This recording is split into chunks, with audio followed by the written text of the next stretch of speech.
our peace formula is still confidential and cannot be disclosed at the moment.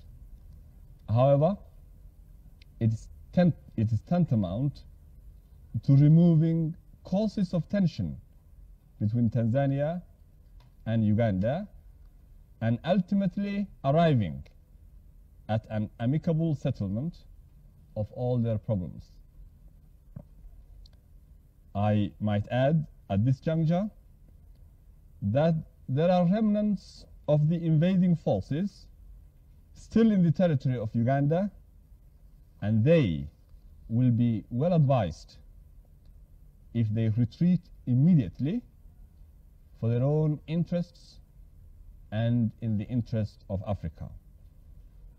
In conclusion, I may say in passing that by the time this settlement plan is put into effect, the whole conflict will have been short-lived, about 2 weeks old only. May God guide all parties concerned with his light of wisdom.